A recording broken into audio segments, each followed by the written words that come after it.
Olá, que prazer a gente estar junto. Nós estamos aqui com a alegria de poder anunciar no Café e Fé, nesse programa que tem esta cara de proclamar o Evangelho, de falar das virtudes daquele que nos chamou das trevas para a sua maravilhosa luz. É uma alegria muito grande chegar na sua casa. Eu encontro muitas pessoas que falam comigo: olha, eu tenho tido o prazer de receber você em casa domingo de manhã. E eu muito honrado de poder estar com vocês. E eu sempre estou trazendo um companheiro, um amigo, um irmão da mesma canga, do mesmo jugo, da mesma cruz, para andarmos juntos. E mais uma vez, o Márcio Bisobucci, um desses instrumentos de Deus que tem trabalhado na minha vida, está aqui conosco. Uma alegria estar aqui. Para a gente compartilhar dentro desse nosso objetivo da proclamação do Evangelho de Cristo Jesus. Os links de nossas redes sociais estão aí na sua tela, para que você possa conhecer mais o nosso material, o nosso conteúdo e também participar. Quando a gente fala em participação, sempre pensa num parceiro, num aliado, no sentido de nos ajudar nessa queda de braço do mundo, suas orações. Nós não podemos viver sem estar ligado, plugado no céu. Ore por nós, ore por esse programa, ore por aquelas pessoas que vão conhecer as riquezas de Cristo. Você também pode contribuir para que o programa se mantenha. Nós não temos outras fontes, só o trono da graça de Deus. Se Ele mover o seu coração, e também compartilhe os vídeos para propagar, para proclamar a palavra de Deus. O cheirinho de café, café quente, café novo. Pega aí o seu cafezinho e já já a gente volta para conversar.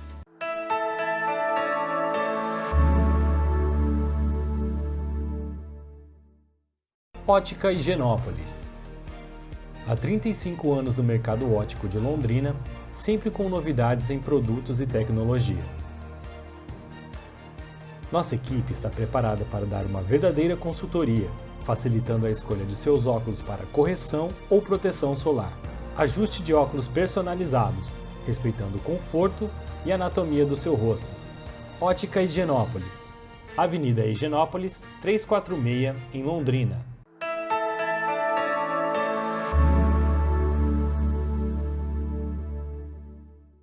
Há na Bíblia uma palavra de um transporte de um império para um reino, né? O império das trevas para o reino do Filho do seu amor. E a gente está vendo que no dia que estamos vivendo, esse tempo, tem uma áurea, tem uma coisa assim pesada no mundo que reflete um império do anti-fé, do anti-graça, do anti-Jesus, do anticristo. Esse império que está uma característica de manifestação, não é? E vamos conversar um pouquinho sobre esse assunto, porque as pessoas às vezes querem saber um pouco mais do que está acontecendo. A gente olha ali para o Oriente Médio, está trepidante. Você olha um pouquinho para cima, ali para a Rússia, pegando fogo, aquela questão. Você olha para a governança do mundo, não é? E se percebe que nós estamos num tempo Difícil. difícil. E o profeta Daniel, ele teve uma visão, né? Ele teve uma visão. Tudo que está acontecendo ao nosso redor, pastor Glênio, já foi predito por todos os profetas, mas Daniel ele abordou de maneira muito específica este assunto, né? Como que os tempos se tornariam cada vez mais difíceis até culminar no surgimento dessa pessoa chamada o Anticristo, né? E por tudo que tem acontecido ao nosso redor, a gente vê claramente que a palavra de Deus é a palavra de Deus, porque tudo que foi escrito vem se cumprindo ao longo dos tempos. E se cumpre literalmente. Literalmente em detalhes. Não em é? detalhes. Então você repara que naquele sonho do profeta Daniel, em que ele via 4 animais, né? E ele se perturbou, né? E ele quis saber mais de um dos vigilantes celestiais o que significava aquele 4º animal, que era um bicho complicado. Uma besta, Uma né? besta. Vamos conversar um pouquinho sobre. Dá uma olhadinha no texto de Daniel 7, 24, por ali assim. Daniel 7, 24. Eu vou começar do 23, pastor. Sim. Ele disse, aqui é o anjo explicando para Daniel, né, o que era a visão que Daniel tinha tido desse animal que era uma besta. Ele disse, o 4º animal será um 4º reino na terra, o qual será diferente de todos os reinos, e devorará toda a terra, e a pisará aos pés, e a fará em pedaços. Os 10 chifres, ou seja, 10 chifres que este animal tinha, correspondem a 10 reis que se levantarão daquele mesmo reino. E depois deles se levantará outro, o qual será diferente dos primeiros e abaterá a 3 reis.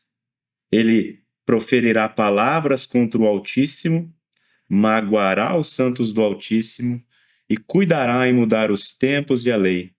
E os santos lhe serão entregues nas mãos por 1 tempo, 2 tempos e metade de 1 tempo. Pastor Glênio, o senhor pode explicar para nós rapidamente o que é esse 4º animal, o que são esses 10 chifres? Ele falou daquele. É uma profecia muito parecida com aquela de Nabucodonosor. O Nabucodonosor teve uma profecia também de 4 reinos, né? Aquele sonho. Naquele sonho, ele teve uma visão daqueles 4 reinos, babilônico, medo-persa, grego, romano. E esse aqui é uma figura desse Império Romano que, na verdade, ele nunca caiu, né? É verdade. Ele ali no ano 476, quando houve aquela ruptura, houve umas mudanças de posição, mas eles racharam, ficou a parte oriental e ocidental, ali, Constantinopla de um lado, Roma do outro, mas ele nunca desapareceu. E no final dos tempos, né, vai surgir um chifre, um poder que vem para, como ele diz aqui, pisotear, né? Ele proferirá palavras contra o Altíssimo. Presta atenção aqui, Márcio. Como é que está Deus na cultura contemporânea? E principalmente a pessoa de Jesus. Até Deus, assim... Até que ele aceita. Ele aceita com um certo desdém, mas Deus, tudo bem. Mas Jesus, como é que Jesus é visto nessa cultura do mundo moderno? Nós temos experimentado ao nosso redor nós vivemos numa cultura anticristo. Aversiva a Cristo. E é tudo quanto Cristo ensina e afirma como ser a verdade. Então, há uma evidente opressão cultural, legislativa, judiciária, não só em países distantes, mas também na nossa realidade. Nós vemos isso aqui no nosso quintal. No nosso quintal. Uma cultura anticristo. Porque já é o espírito do anticristo atuando na Terra, né? Como nós vemos. A gente viu aqui na profecia de Daniel que o quarto reino, esse animal, seria o Império Romano, como o senhor nos explicou.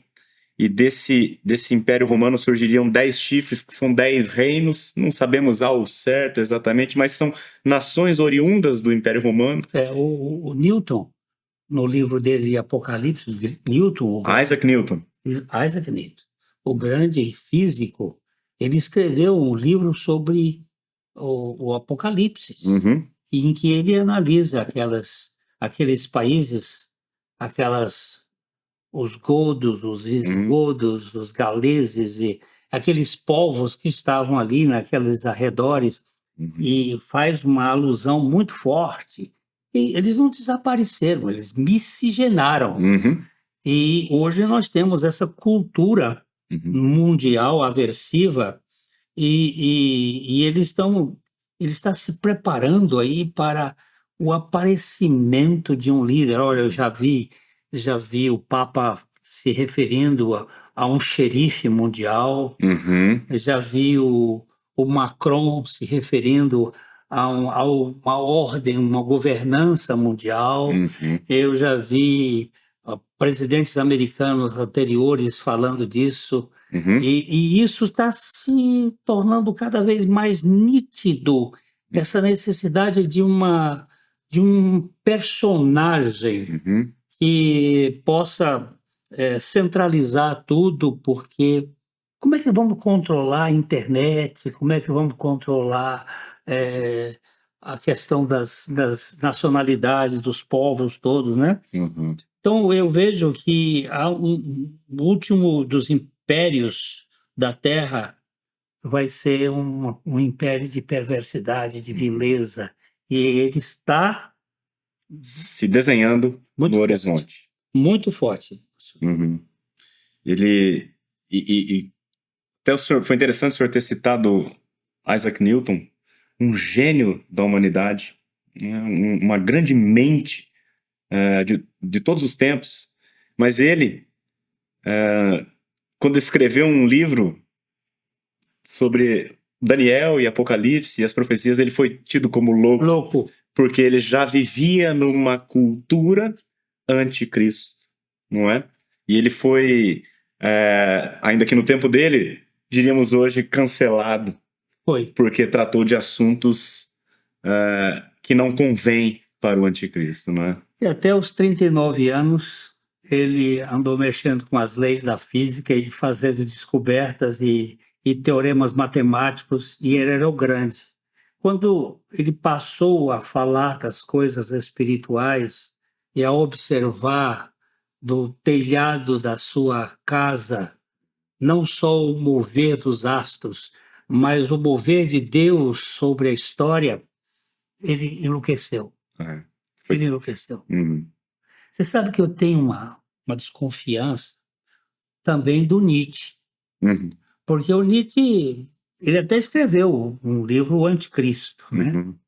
E ele trouxe uma série de contestações contra a religião, e ele falou bastante, assim falava Zaratustra, ele escreveu várias coisas, mas quando ele deu assim um surto, sei lá o quê, um lampejo de alguma coisa no final da vida dele, ele ficou louco. E eu tenho um poema dele em que ele acaba dizendo no final do poema: venceste, Galileu. Rendendo-se. Então, mas esse período é considerado um período de loucura. Ele estava com sífilis, ele tinha perdido a clareza, porque o mundo, ele conspira contra o Cristo. Como nós lemos aqui, pastor, o anticristo, ele proferirá palavras contra o Altíssimo. né? Ele magoará os santos do Altíssimo. Ô, Marcinho, vamos tomar um cafezinho quente agora, enquanto a gente toma, a gente faz uma espera e é já que a gente volta.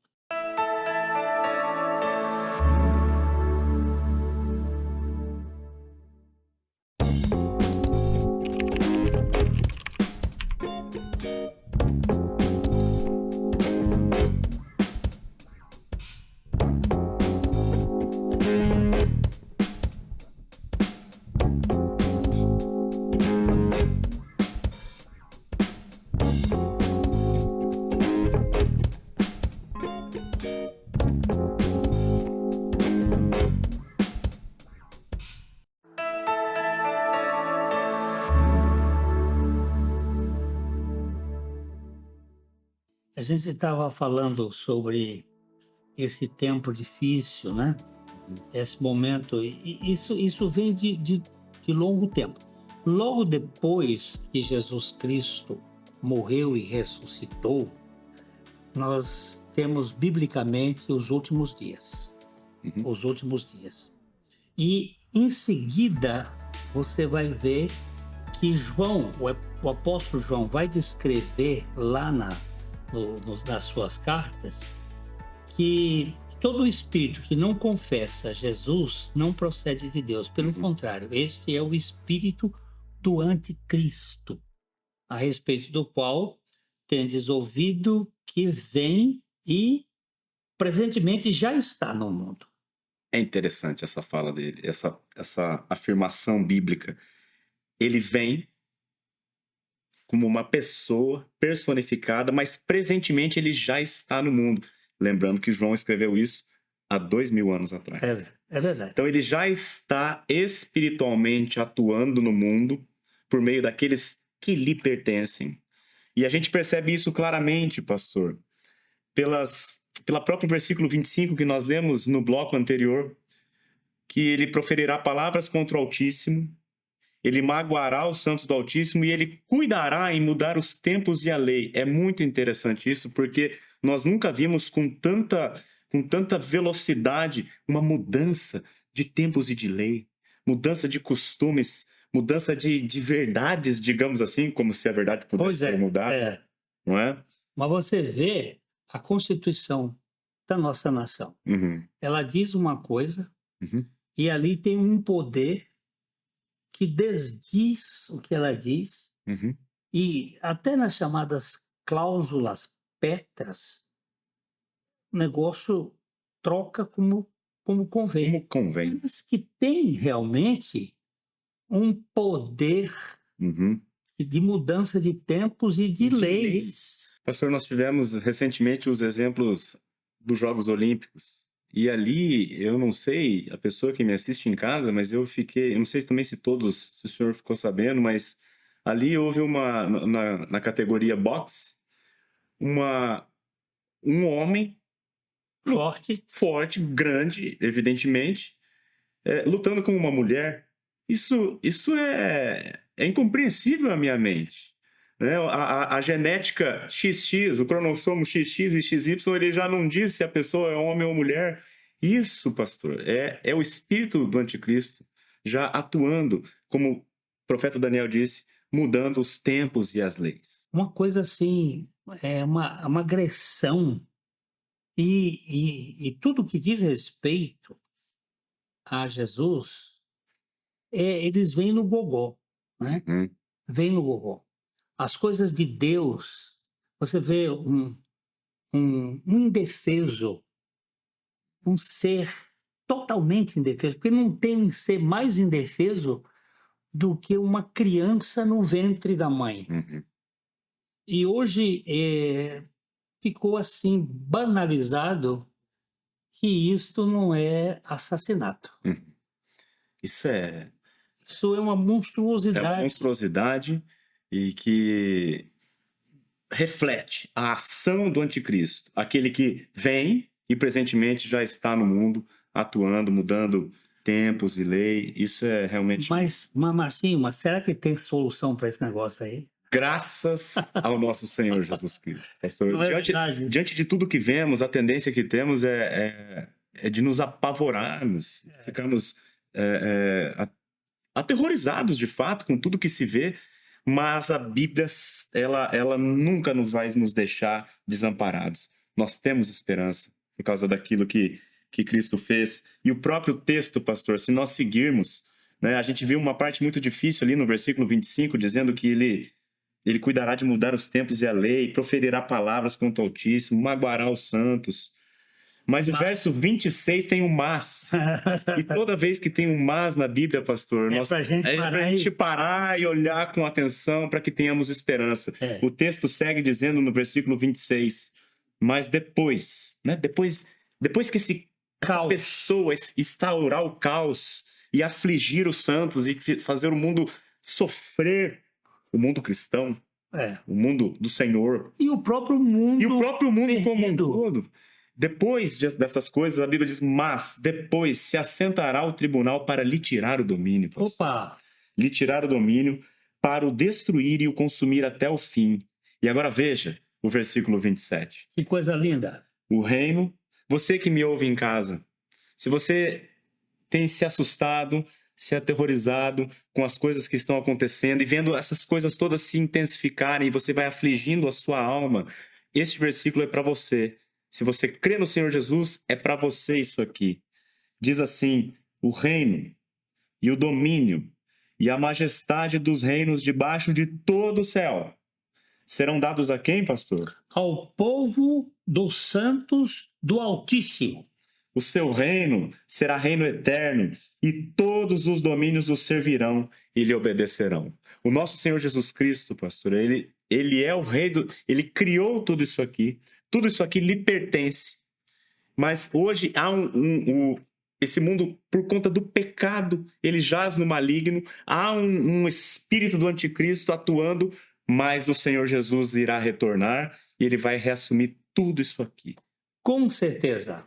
E todos nós, os que cremos. O apóstolo Pedro vai dizer que haverá um novo céu, uma nova terra, onde habita a justiça.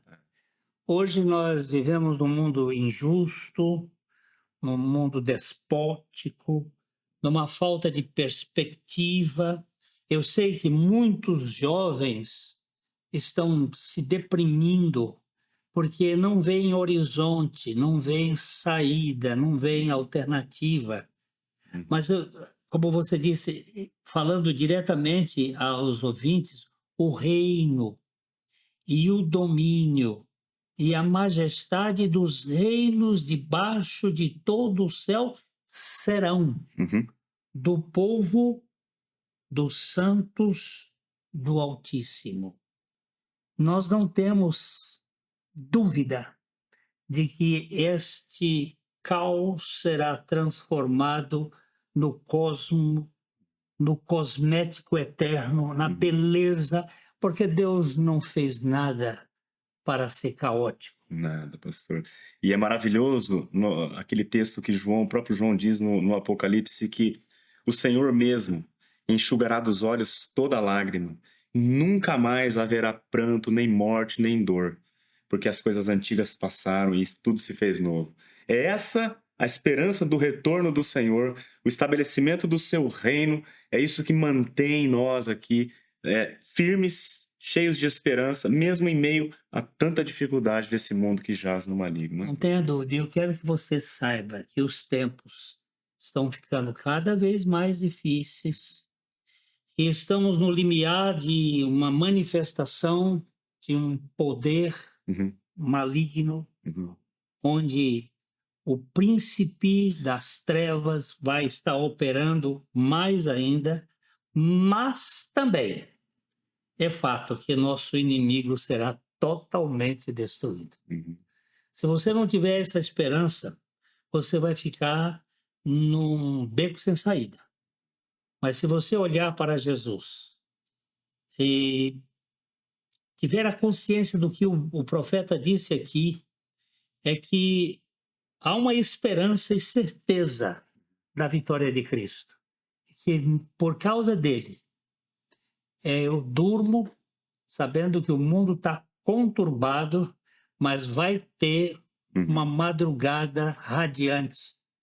Eu gosto muito daquele Salmo 30, que ele diz que a tristeza pode durar uma noite, mas a alegria vem pelo romper da manhã. E já vai alta noite. E já vai alta noite.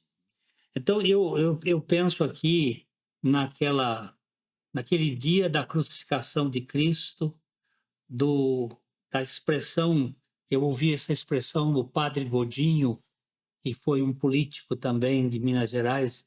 Ele diz: o dia do tenebrefacte sunt, o dia em que as trevas foi um fato, onde escureceu tudo. Não havia esperança, mas da manhã do primeiro dia da semana, o sepulcro escancarou-se e aquele que estava detido nos limites de um túmulo levantou-se para trazer esperança para este mundo. Graças a Deus. E isto, meu querido, essa esperança vem através da pessoa de Jesus Cristo, que não quer você como simplesmente um subserviente desse sistema, mas um filho de Deus, nascido de novo, nascido na família de Deus. Para nascer de novo, como é que a pessoa nasce de novo? A Bíblia diz que Jesus veio para o que era seu, os seus não o receberam. Mas a mesma Bíblia diz, no mesmo texto, diz que a todos quantos o receberam, deu-lhes o poder de serem feitos filhos de Deus, a saber, os que creem no seu nome. Creia no Senhor Jesus, receba o Senhor Jesus como Salvador da sua vida e desfrute desse descanso, dessa esperança que toda a igreja, todo aquele que nasceu de novo pode desfrutar. E você sabe como é que ele fez, né? Lá na cruz, ele se emprenhou de nós. Ele nos atraiu a si. E quando ele morreu, houve um padrão. Assim como nós nos tornamos pecadores em Adão, nós estávamos incluídos em Adão, nós estávamos unidos a ele, nós pecamos com ele em Jesus Cristo. Quando ele morreu, nós também morremos. E quando ele ressuscitou, ele nos deu a vida dele para que nós tenhamos um novo nascimento. Eu lhe pergunto, você tem certeza de que já nasceu de novo?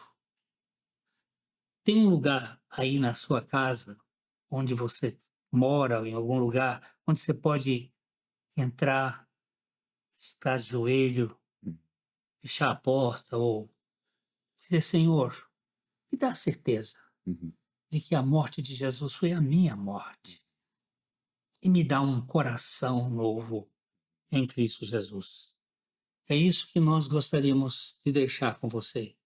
Eu não quero você católico, nem protestante, nem evangélico, nem batista. Não muda nada. Não muda nada.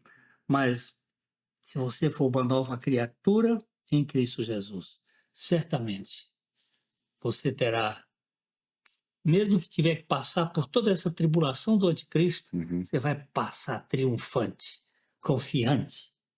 E eu quero dizer para você que eu gostaria de ficar mais tempo, mas o tempo corre, ele voa, e nós temos que ir parando aqui.